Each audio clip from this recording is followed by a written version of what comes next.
तत्पुरुषाय विद्महे महादेवाय धीमहि तन्नो रुद्रः प्रचोदयात् तन्नो रुद्रः प्रचोदयात्।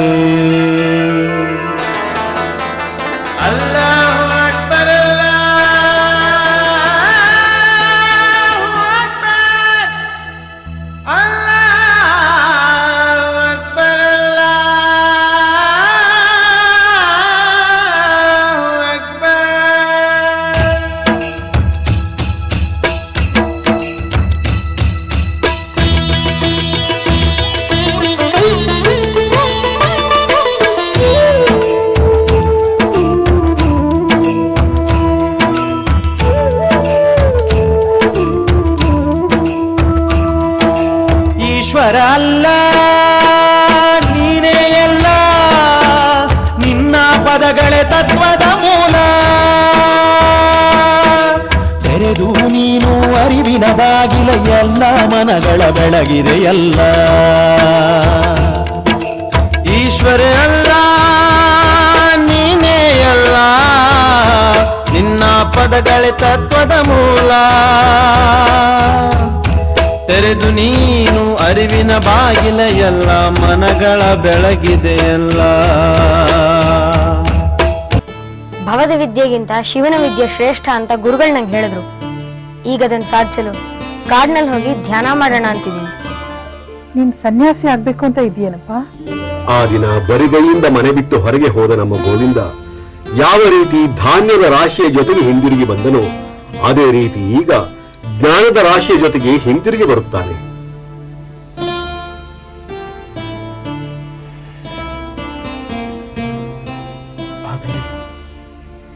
ಆಗಲಿ ಮಗು, ಶಿವನಿಚ್ಛೆ ಇದ್ದಂತಾಗಲಿ. ಹೋಗಿ ಬಾ ಕಂದ, ಹೋಗಿ ಬಾ.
ಜೈ ಶಂಕರಿ. ಸುಖೀ ಭವ. ಮಗು, ಯಾರಪ್ಪ ನೀನು? ನಾನು ನಿಮ್ಮ ಶಿಷ್ಯ ಗುರುಗಳೇ. ಶಿಷ್ಯ, ಗುರು. ಮಗು, ಈ ಚರಾಚರ ಬ್ರಹ್ಮಾಂಡದಲ್ಲಿ ಎಲ್ಲರೂ ಶಿಷ್ಯರೇ. ಆ ಭಗವಂತನೊಬ್ಬನೇ ಗುರು. ಇವನು ಶಿಷ್ಯ, ಇವನು ಗುರು ಅಂತ ತಮ್ಮ ತಮ್ಮಲ್ಲೇ ತಾವು ಭಾವಿಸೋದೆಲ್ಲ ಅವರವರ ಭ್ರಮೆ. ನೀವು ಆ ಭ್ರಮೆಯನ್ನು ದಾಟಿದ್ದೀರಿ. ನಾನು ಇನ್ನೂ ಆ ಭ್ರಮೆಯಲ್ಲೇ ತೊಳಲಾಡುತ್ತಿದ್ದೀನಿ. ಅಂದರೆ ಗುರುಗಳೇ, ಜಗತಃ ಪಿತರವು ಒಂದೇ, ಪಾರ್ವತಿ ಪರಮೇಶ್ವರವು ಅಂತ ನಾವು ದಿನ ಪ್ರಾರ್ಥನೆ ಮಾಡ್ತೀವಿ. ಪಾರ್ವತಿ ಪರಮೇಶ್ವರರೇ ಜಗತ್ತಿನ ತಂದೆ ತಾಯಿಗಳೆಂದು ಅರ್ಥ. ಆದರೂ ಹೆತ್ತ ತಾಯಿ ತಂದೆಯರು ಇರ್ತಾರಲ್ಲ. ಅಂದರೆ ನಿನ್ನ ಅಭಿಪ್ರಾಯವೇನು ಮಗು? ವಿಶ್ವದ ಗುರು ವಿಶ್ವೇಶ್ವರನಾದರೂ ನನ್ನ ಗುರುಗಳು ನೀವೇ. ಇಹದಿಂದ ಪರವನ್ನು ತೋರುವ ಗುರುಗಳು ನೀವು, ಪರದಿಂದ ಪರಮಪದವನ್ನು ತೋರುವ ಗುರುಗಳು ಆ ಭಗವಂತ. ಮಗು, ಇಷ್ಟು ಚಿಕ್ಕ ವಯಸ್ಸಿನಲ್ಲಿ ಇಷ್ಟು ದೊಡ್ಡ ವಿಷಯಗಳ ಬಗ್ಗೆ ಮಾತನಾಡುತ್ತಿದ್ದೀಯಲ್ಲ, ಯಾರಪ್ಪ ನೀನು? ವೇದಾಂತದ ದೃಷ್ಟಿಯಿಂದ ಹೇಳಬೇಕಾದರೆ ಪರಮಾತ್ಮನ ಅನೇಕ ಅಂಶಗಳಲ್ಲಿ ನಾನೂ ಒಂದು ಅಂಶ. ಲೌಕಿಕವಾದ ದೃಷ್ಟಿಯಿಂದ ಹೇಳಬೇಕಾದರೆ ಆತ್ಮ ಒಳಗಿದ್ದುಕೊಂಡು ಕಾಣದಂತ ಜೀವಾತ್ಮ, ದೇಹಾತ್ಮ, ಸಂದೇಹಾತ್ಮ. ಇಷ್ಟೆಲ್ಲಾ ವಿಷಯಗಳನ್ನು ಹೇಳಿಕೊಟ್ಟ ಗುರುಗಳು ಯಾರಪ್ಪ? ವಿಶ್ವಾರಾಧ್ಯ ಗುರುಗಳು. ಆತ್ಮ ಸಾಕ್ಷಾತ್ಕಾರವನ್ನ ಪಡೆಯೋಕೆ ಪ್ರೇರೇಪಿಸಿದ್ದು ಅವರೇ. ಒಳ್ಳೆಯದು. ಈಗ ನೀನು ಇಲ್ಲಿಗೆ ಬಂದ ಕಾರಣ? ನಿಮ್ಮಂಥವರ ಸೇವೆ ಮಾಡಿ ಆ ಆತ್ಮ ಸಾಕ್ಷಾತ್ಕಾರವನ್ನ ಪಡೆಯೋಕೆ. ಇಷ್ಟೆಲ್ಲಾ ನಿನಗೆ ಬೋಧಿಸಿದ ಗುರುಗಳು ಆತ್ಮ ಸಾಕ್ಷಾತ್ಕಾರದ ಮಾರ್ಗವನ್ನು ಅವರೇ ತೋರಿಸಿಕೊಟ್ಟಿರಬಹುದಾಗಿತ್ತಲ್ಲ? ಅವರು ತೋರಿಸಿಕೊಟ್ಟ ಮಾರ್ಗದಲ್ಲೇ ನಾನು ಇಲ್ಲಿಯವರೆಗೆ ಬಂದೆ, ನಿಮ್ಮನ್ನು ಕಂಡೆ. ಈಗ ನೀವೇ ನನ್ನ ಪಾಲಿನ ಆತ್ಮೋದ್ಧಾರದ ಗುರುಗಳು. ಬಹಳ ಸಂತೋಷ. ಜೈ ಶಂಕರಿ. ಮಗು, ಆತ್ಮ ಸಾಕ್ಷಾತ್ಕಾರ ಅನ್ನೋದು ಅಷ್ಟು ಸುಲಭವಲ್ಲ. ಅದಕ್ಕೆ ಸಾಧನೆ ಬೇಕು. ಸಾಧನೆ ಮಾಡುವಾಗ ಬರೋ ಅಡ್ಡಿಗಳಿಗೆ ಲಕ್ಷ್ಯ ಕೊಡದೇ ಇರುವಂಥ ಏಕಾಗ್ರತೆ ಬೇಕು. ತಾವು ಮಾರ್ಗದರ್ಶಕರಾಗಿರುವಾಗ ನನಗೇನು ಗುರುಗಳೇ? ಏಕಾಗ್ರತೆ ಅನ್ನೋದು ಒಂದು ಕಠಿಣವಾದ ಸಿದ್ಧಿ. ಅದನ್ನು ಸಾಧಿಸೋಕೆ ಒಬ್ಬೊಬ್ಬರು ಒಂದೊಂದು ಪದ್ಧತಿಯನ್ನು, ವಿಧಾನವನ್ನು ಅನುಸರಿಸುತ್ತಾರೆ. ಆದರೆ ಇದರಲ್ಲಿ ನನ್ನ ಮಾರ್ಗವೇ ಬೇರೆ. ನೀನು ನನ್ನ ಹಾದಿಯಲ್ಲಿಯೇ ನಡೆಯಬೇಕಾದ್ರೆ ನಾನು ಹೇಳಿದ ಹಾಗೆ ಮಾಡಬೇಕಾಗುತ್ತೆ. ಗುರುಗಳ ಮಾತೆ ವೇದವಾಕ್ಯ.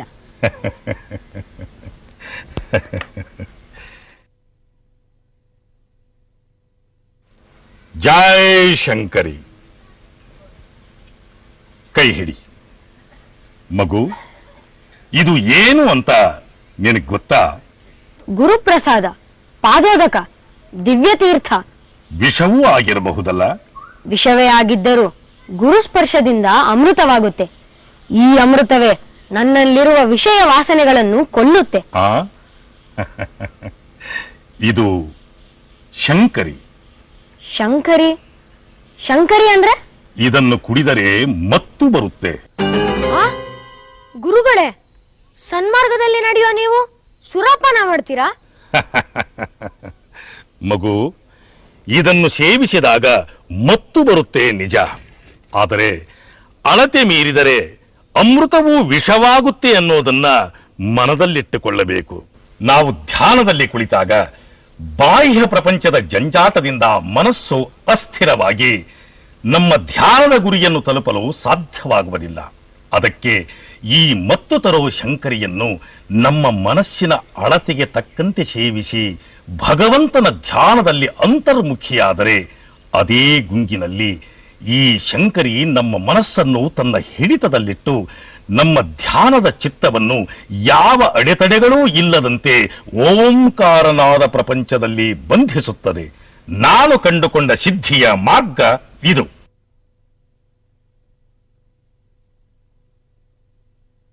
ಶಂಕರಿ ಅಂದರೆ ಪಾರ್ವತಿ, ಪರಶಿವನ ರಾಣಿ. ಶಂ ಅಂದರೆ ಒಳ್ಳೆಯದನ್ನ, ಕರಿ ಅಂದರೆ ಮಾಡುವವಳು. ಶಂಕರಿ. ಇದನ್ನ ತೀರ್ಥವೆಂದು ಭಾವಿಸಿದರೆ ತೀರ್ಥ, ಇಲ್ಲದಿದ್ದರೆ ನಮ್ಮ ಶ್ರಮ ವ್ಯರ್ಥ. ಗುರುಗಳಿಗೆ ನಾನು ಶರಣಾಗಿದ್ದೇನೆ. ಜೈ ಶಂಕರಿ, ಜೈ ಶಾಂಭವಿ.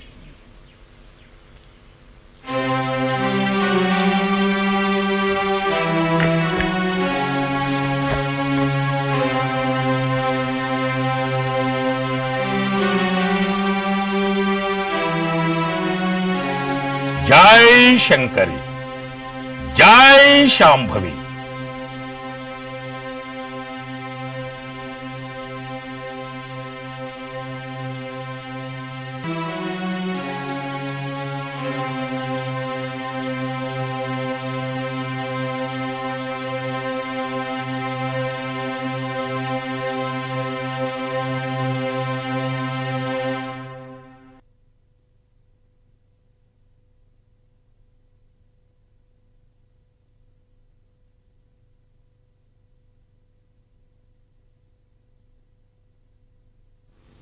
ರೀ, ನಮ್ ಗೋವಿಂದ ಯಾವಾಗ ಮನೆಗೆ ಬರ್ತಾನೆ? ಅವನ ಸಾಧನೆ ಮುಗಿದ ಮೇಲೆ ಬರ್ತಾನೆ. ಈಗಾಗ್ಲೇ ಅವನ್ ಮನೆ ಬಿಟ್ಟು ಹೋಗಿ ವರ್ಷದ ಮೇಲಾಯ್ತು. ಅವನ್ ಸಾಧನೆ ಮುಗಿಯೋದು ಯಾವಾಗ? ಅವನ್ ಮನೆಗೆ ಬರೋದು ಯಾವಾಗ?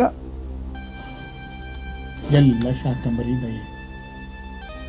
ನಮ್ ಗೋವಿಂದನ್ನ ಅನುಕ್ಷಣವೂ ಕಾಪಾಡು ತಾಯಿ ಅಂತ ನಾನು ಪ್ರಾರ್ಥಿಸ್ತಾ ಇದ್ದೀನಿ. ನನ್ಗಂತ ಅವಂದೇ ಚಿಂತೆ ಆಗ್ತಿದೆ. ಮನೆಯಲ್ಲಿದ್ರೆ ನನಗೂ ಅವಂದೇ ಚಿಂತೆ, ಸದಾ ನೆನಪು ಬರ್ತಾನೆ. ನಿಮಗ್ ಹೇಗೋ ಅಲ್ಲಿ ಇಲ್ಲಿ ಸುತ್ತಾಡ್ತಾ ಅವನ್ನ ಮರಿತೀರಾ, ಆದ್ರೆ ನಾನು ಹೇಗೆ ಅವನ್ನ ಮರೀಲಿ? ಅಯ್ಯೋ ಹುಚ್ಚಿ, ನಾನು ಎಲ್ಲಿ ಹೋದ್ರು, ನಾನು ಏನೇ ಮಾಡಿದ್ರು ಅವನನ್ನ ಮರೆಯೋದಕ್ಕೆ ಸಾಧ್ಯವೇನೆ? ಮರಿಬಹುದು ಅನ್ನೋದು ಭ್ರಮೆ ಅಷ್ಟೇ. ನೋಡು, ನೀನು ದಿನ ದ್ಯಾಮವನ ಗುಡಿಗೆ ಹೋಗಿ ಸ್ವಲ್ಪ ಹೊತ್ತಿದ್ದು ಬಾ. ಒಂದೆರಡು ಕ್ಷಣನಾದ್ರೂ ಮನಸ್ಸಿಗೆ ನೆಮ್ಮದಿ ಸಿಗುತ್ತೆ.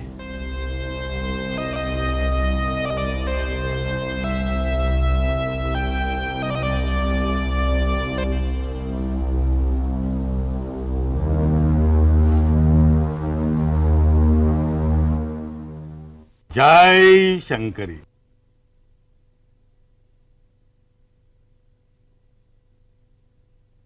ಮಗು, ಮಗು, ಮಗು. ಗುರುಗಳೇ, ಕ್ಷಮಿಸಿ, ತಾವು ನನ್ನ ಎಷ್ಟು ಬಾರಿ ಕರೆದ್ರೋ ಏನೋ. 2 ಬಾರಿ ಕೂಗಿದೆ, ನಿನಗೆ ಎಚ್ಚರವಾಗಲಿಲ್ಲ. 3ನೇ ಬಾರಿಗೆ ನಿನಗೆ ಎಚ್ಚರವಾಯಿತು. ಅಪಚಾರವಾಗಿದ್ರೆ ಕ್ಷಮಿಸಿ ಗುರುಗಳೇ. ಇಲ್ಲಪ್ಪ, ನಿನ್ನ ಸ್ಥಿತಿಯ ಬಗ್ಗೆ ತಿಳ್ಕೊಂಡೆ. ಅಂದ್ರೆ ನಿನ್ನ ನಿಷ್ಠೆ, ನಿನ್ನ ಧ್ಯಾನ ಯಾವ ಹಂತಕ್ಕೆ ಮುಟ್ಟಿದೆ ಅಂತ ತಿಳ್ಕೊಂಡೆ.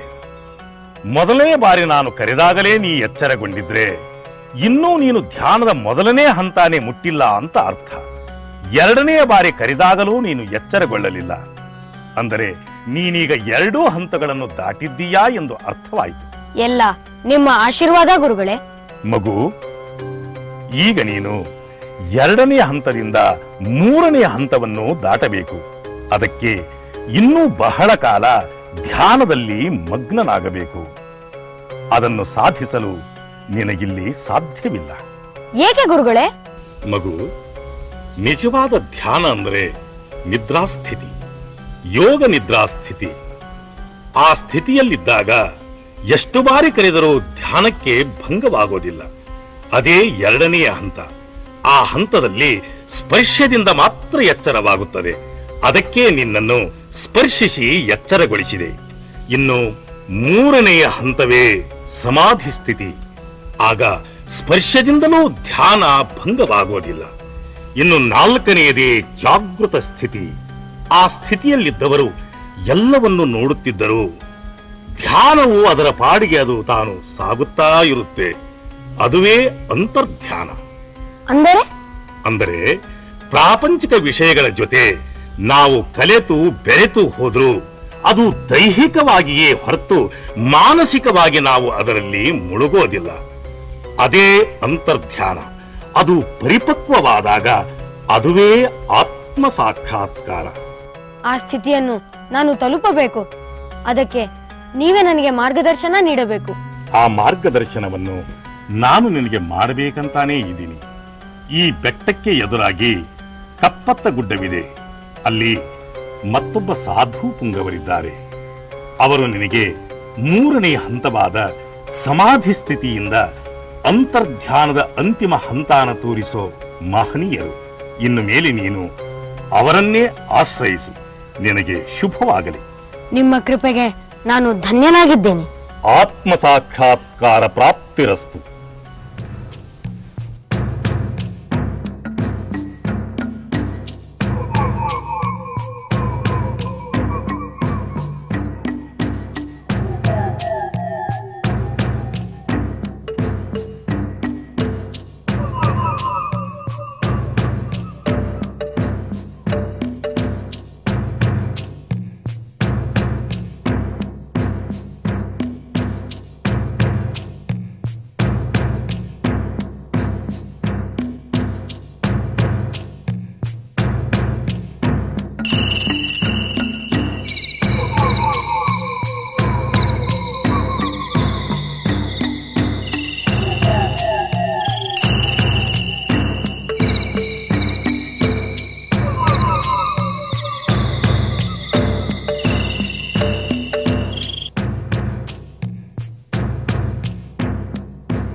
ಓಂ ನಮಃ ಶಿವಾಯ.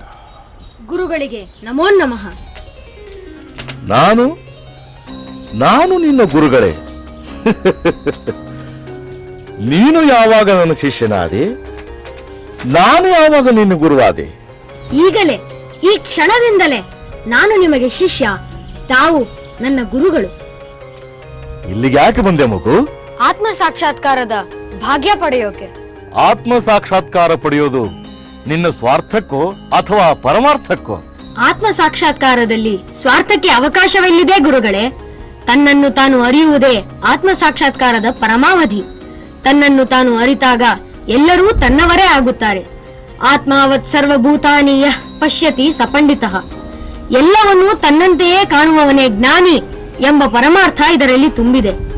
ಆ ಸ್ಥಿತಿಯನ್ನು ತಲುಪಿದಾಗ ಸರ್ವಂ ಖಲ್ವಿದಂ ಬ್ರಹ್ಮ, ಎಲ್ಲವೂ ಬ್ರಹ್ಮಮಯವೇ ಎಂದು ಅರಿವಾಗತ್ತೆ.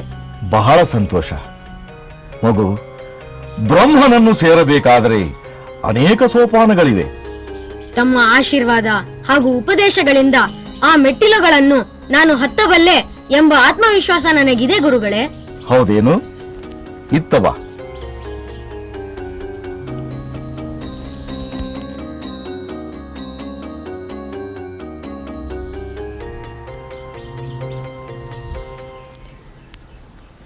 ಇಷ್ಟು ಚಿಕ್ಕ ವಯಸ್ಸಿನಲ್ಲಿ ಈ ಕಠಿಣ ಸಾಧನೆ ನಿನ್ನಿಂದ ಸಾಧ್ಯವೇ ಮಗು? ಸಾಧನೆಗೆ ಸಿದ್ಧಿಗೆ ವಯಸ್ಸಿನ ಪ್ರಮೇಯವಿಲ್ಲ ಅಂತ ತಮ್ಮಂತ ಹಿರಿಯರೇ ಹೇಳಿದ್ದಾರಲ್ಲ ಗುರುಗಳೇ. ಸಾಧನೆಯ ಹಾದಿ ಅನೇಕ ಶೋಧನೆಗಳಿಂದ ಹಾಗೂ ವೇದನೆಗಳಿಂದ ಕೂಡಿರುತ್ತದೆ. ಅದನ್ನು ದಾಟಿ ಮುಂದೆ ಹೋಗೋದು ಅಷ್ಟು ಸುಲಭವಲ್ಲ ಮಗು. ತಾವು ತಪ್ಪು ತಿಳಿಯದಿದ್ದರೆ ತಮಗೊಂದು ಪ್ರಶ್ನೆ ಕೇಳಬಹುದೇ? ಅದೇನು ಕೇಳು ಮಗು. ಇಷ್ಟು ಕಠಿಣವಾದ ಸಾಧನೆಯನ್ನು ತಾವೇಕೆ ಹಿಡಿದಿದ್ದೀರಾ ಗುರುಗಳೇ? ಸಾಧಿಸಲೇಬೇಕು ಅನ್ನೋ ಛಲ, ಹಠ. ನಾನು ಕೂಡ ಅದೇ ಗುರಿ ನಿರ್ಧಾರದಿಂದ ಬಂದಿದ್ದೀನಿ ಗುರುಗಳೇ. ತಮ್ಮ ಕೃಪೆ ಇದ್ದರೆ ಅದು ಕಷ್ಟ ಅಲ್ಲ ಅಂತ ನನ್ನ ಅಭಿಪ್ರಾಯ. ಅದಕ್ಕೆ ಹಲವಾರು ವರ್ಷಗಳೇ ಬೇಕಾಗಬಹುದು. ನನ್ನ ಜೀವನನೇ ಇದಕ್ಕೆ ಅರ್ಪಣೆ ಮಾಡಲು ಸಿದ್ಧವಾಗಿದ್ದೀನಿ ಗುರುಗಳೇ. ಸಂತೋಷ. ಈ ಸಾಧನೆಗೆ ದಾರಿಗಳು ಹಲವಾರು ಇದ್ದರೂ ನಿನಗೆ ಯಾವ ದಾರಿ ಬೇಕಾದರೂ ಹಿಡಿ. ಆದರೆ ಲಕ್ಷ್ಯ ಮಾತ್ರ ಒಂದೇ ಆಗಿರಬೇಕು. ಆಕಾಶಾತ್ ಪತಿತಂ ತೋಯಂ ಯಥಾಗಚ್ಚತಿ ಸಾಗರಃ ಅನ್ನೋ ಹಾಗೆ ನಾನು ಬ್ರಹ್ಮಾನಂದದ ಸಾಗರವನ್ನು ಸೇರಬೇಕು ಅಂತ ಇದ್ದೀನಿ ಗುರುಗಳೇ. ಹಾಗಾದರೆ ತಗೋ, ಈ ಚಿಲುಮೆಯನ್ನ ಜೋರಾಗಿ ಎಳೆ. ಇದು ಕೆಟ್ಟದ್ದಲ್ವೇ ಗುರುಗಳೇ? ನೋಡು ಮಗು, ಈ ಲೋಕದಲ್ಲಿ ಒಳ್ಳೆಯದು ಕೆಟ್ಟದ್ದು ಎರಡೂ ಅವಳಿ ಜವಳಿಗಳು. ಒಂದೊಂದು ಬಾರಿ ಒಳ್ಳೆಯದು ಅತಿಯಾದರೆ ಕೆಟ್ಟದ್ದಕ್ಕೂ ಪ್ರೇರೇಪಿಸಬಹುದು. ಅದೇ ರೀತಿ ಕೆಟ್ಟದ್ದು ಒಳ್ಳೆಯದಕ್ಕೆ ಪ್ರೇರಣೆಯೂ ಆಗಬಹುದು. ಅದು ಹೇಗೆ ಗುರುಗಳೇ? ಈ ಲೋಕನೇ ವಿಚಿತ್ರ. ನೆರಳಿಗಾಗಿ ಮರಗಳನ್ನು ಬೆಳೆಸೋದು ಒಳ್ಳೆಯದು, ಆ ಮರಗಳಿಗೆ ನೇಣು ಹಾಕಿಕೊಳ್ಳೋದು ಕೆಟ್ಟದ್ದು. ಹಾಗೆ ಕ್ರೋಧ ಅನ್ನೋದು ಕೆಟ್ಟದ್ದು. ಆದರೆ ಆ ಕ್ರೋಧ ಅನ್ನೋ ಅಸ್ತ್ರದಿಂದ ಶತ್ರುಗಳನ್ನ ದುಷ್ಟರನ್ನ ಸದೆಬಡಿಯೋದು ಸಮಾಜಕ್ಕೆ ಒಳ್ಳೆಯದು ಅಲ್ವೇ? ನಿಮ್ಮ ಮಾತುಗಳು ಬಹಳ ವಿಚಿತ್ರವಾಗಿದೆಯಲ್ಲ ಗುರುಗಳೇ. ಅದಕ್ಕೆ ಯೋಗರತೋವ ಭೋಗರತೋವ ಸಂಗರತೋವ ಸಂಗವಿಹೀನ ಯಶ್ಯ ಬ್ರಹ್ಮಣೇ ರಮತೆ ಚಿತ್ತಂ ಅಂತ ಹೇಳಿದ್ದಾರೆ. ಅಂದರೆ ಹೇಗಿದ್ದರೂ ಸಹ, ಯಾವ ರೀತಿಯಲ್ಲಾದರೂ ಸಹ ಭಗವಂತನನ್ನು ಧ್ಯಾನಿಸುವವರು ಧನ್ಯರು. ಶ್ರೀಹರಿಯನ್ನು ದ್ವೇಷದಿಂದಲೇ ನೆನೆದು ಹಿರಣ್ಯಕಶಿಪು ಮುಕ್ತಿ ಹೊಂದಲಿಲ್ಲವೇ? ಶ್ರೀಕೃಷ್ಣ ಪರಮಾತ್ಮನಿಂದ ಆ ಕಂಸ ಮುಕ್ತಿ ಪಡೆಯಲಿಲ್ಲವೇ? ಮೂಕಾಸುರ ಆದಿಶಕ್ತಿಯಿಂದ ಮೋಕ್ಷ ಪಡೆಯಲಿಲ್ಲವೇ? ನೋಡು ಮಗು, ನೀನಿನ್ನೂ ಹಸುಳೆ, ನಿನಗಿದೆಲ್ಲ ಅರ್ಥವಾಗೋದಿಲ್ಲ. ನಿನಗಿಷ್ಟವಾದರೆ ಇದನ್ನು ಬಳಸು, ಇಲ್ಲದಿದ್ದರೆ ಬೇಡ. ಈ ಸಾಧನೆಗೆ ಈ ಚಿಲುಮೆಯ ಅವಶ್ಯಕತೆ ಇದೆಯಾ ಗುರುಗಳೇ?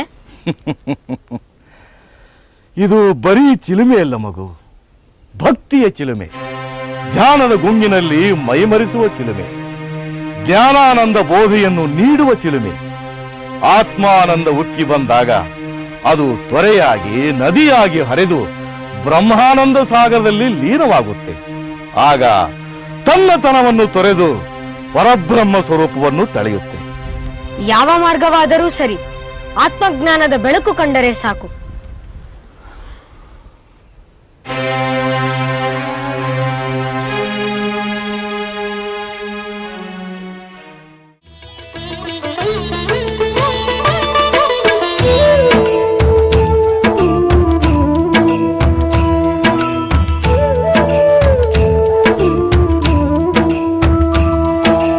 ಈಶ್ವರ ಅಲ್ಲ ನೀನೇ ಎಲ್ಲ, ನಿನ್ನ ಪದಗಳೇ ತತ್ವದ ಮೂಲ. ತೆರೆದು ನೀನು ಅರಿವಿನ ಬಾಗಿಲ, ಎಲ್ಲ ಮನಗಳ ಬೆಳಗಿದೆ ಎಲ್ಲ. ಈಶ್ವರ ಅಲ್ಲ ನೀನೇ ಎಲ್ಲ, ನಿನ್ನ ಪದಗಳೇ ತತ್ವದ ಮೂಲ. ತೆರೆದು ನೀನು ಅರಿವಿನ ಬಾಗಿಲ, ಎಲ್ಲ ಮನಗಳ ಬೆಳಗಿದೆ ಎಲ್ಲ. ಓಂ ನಮಃ ಶಿವಾಯ ಅಲ್ಲಾಹು ಅಕ್ಬರ್, ಓಂ ನಮಃ ಶಿವಾಯ ಅಲ್ಲಾಹು ಅಕ್ಬರ್, ಓಂ ನಮಃ ಶಿವಾಯ ಅಲ್ಲಾಹು ಅಕ್ಬರ್, ಓಂ ನಮಃ ಶಿವಾಯ ಅಲ್ಲಾಹು ಅಕ್ಬರ್.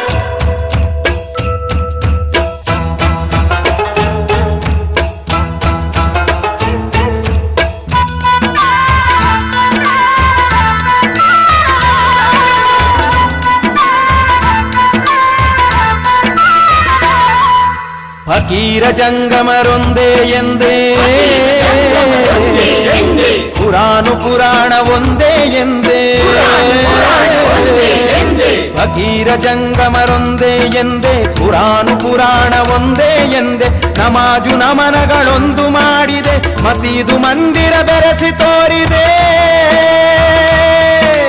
ಮಸೀದು ಮಂದಿರ ಬೆರೆಸಿ ತೋರಿದೆ.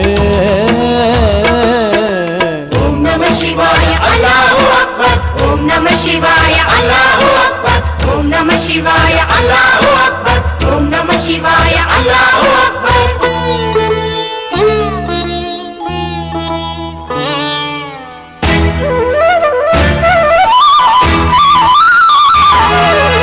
ಆದಿರಲಿಂಗನ ವರ ಸಂಜಾತ, ಗೋವಿಂದರ ಕರ ಸಂಜಾತ.